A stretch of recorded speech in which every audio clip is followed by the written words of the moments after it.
unlocking the secrets of an ancient, nearly forgotten language. There are clues in the chants of a church congregation.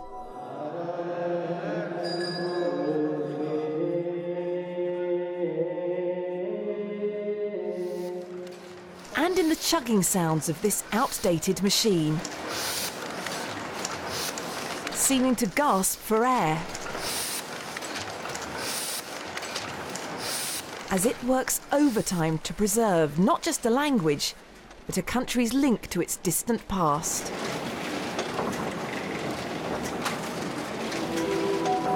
Welcome to Ethiopia. Welcome to Inside Africa.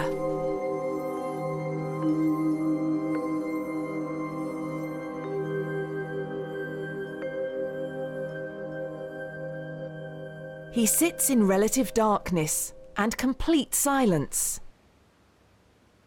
His hand is steady, his mind intensely focused.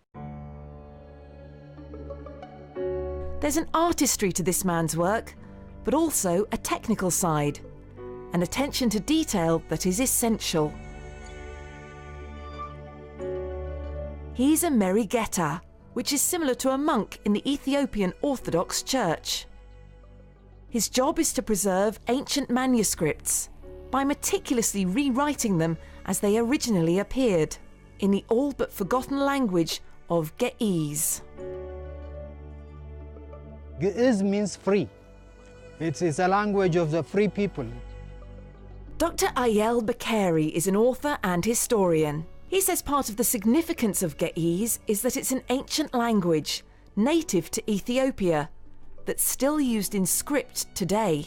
Ethiopia remains the only country in Africa that has never been colonized. The reason for not being colonized, in part, is a result of the depth and knowledge of the history that the people have, their sense of identity.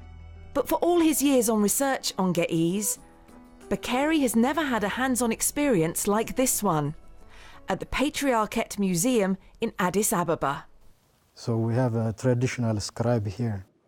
These tools were used as far back as the 3rd century to scrub and soften animal skin into parchment. That's what we see over there. Yes, it is the material in which they make it soft, the skin of goat or sheep, in order to make it soft. So the scribe is involved in preparing the ink. Exactly. He's also involved in preparing the skin. And then after that, he started scribing. Before Bakeri and his museum guide leave, the Merigeta has a gift. Bakeri's name written in Ge'ez. እግዚአብሔር ይስጥልኝ ዶክተር አየለ በከሪ በጣም ደስ የሚል ቁም ጽሕፈት ነው። This is beautiful. It's beautiful, yeah. Most researchers who've done work on the writing system, that's how they characterize it. They say elegant. The fact researchers even have examples of Ge'ez is somewhat remarkable, and accredits the work of these holy men, called Abbas. They stay here for many years, just in keeping and arranging the ancient parchments of Ethiopian Church. That includes writings from the time of Jesus and earlier.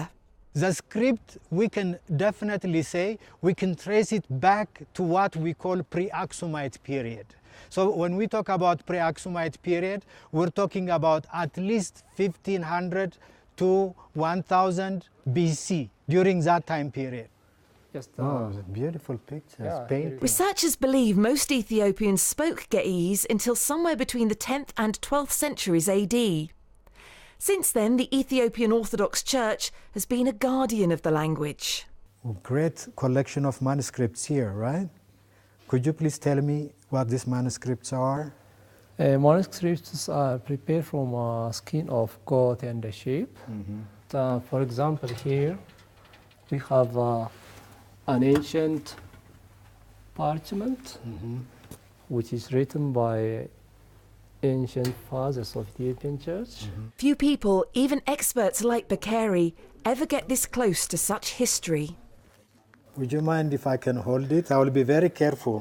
You can hold it. This is so delicate. Yeah, keep it careful. Yeah, I'll be holding it carefully. This is the first time that I had something in my hand, Wow, an ancient manuscript. This is beautiful. So what's this hole right here?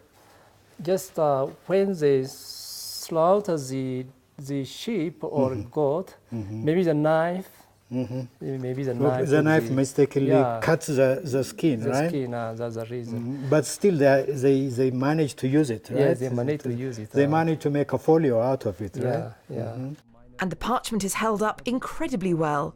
This is from the 11th century AD. So these are actually not just simply religious manuscripts. These are also secular manuscripts. Secular right? manuscript. They tell us about the history of Ethiopia The history of Ethiopia, about medicine, as you said earlier, about medicine, about philosophy, and literature too. literature too, exactly. Yeah. The pages give insight into a developed Ethiopian culture that some historians say rivaled societies in Rome and Greece, but for unknown reasons vanished around the same time most people stopped speaking the language, between the 10th and 12th centuries. Thanks to these writings, we see how the people monitored stars, how they used a calendar to track time, and how they worshipped. This is a very important reference point to our history. It is also important documents that help us connect to the rest of the world. That's how significant this place is. The writing system is different from the other writing systems, especially from Latin, from Greek writing, because the Greek or the Latin is alphabetic. You know, it's a kind of writing system where the vowels and the consonants are separate. But as in our case, we have a syllabic system, meaning for every sound in the language, we have characters. Touching a piece of his country's history has only strengthened Bakeri's opinion that the little-known language of Ge'ez is key to understanding Ethiopia. So thank you so much for showing me this. This is a special treat. I highly appreciate it.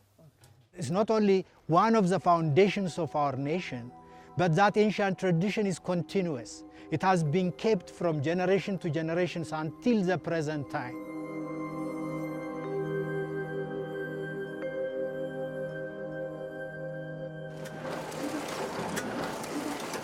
This machine is helping continue the tradition. Coming up, we examine why this old-fashioned press plays such an important role today in preserving Ge'ez.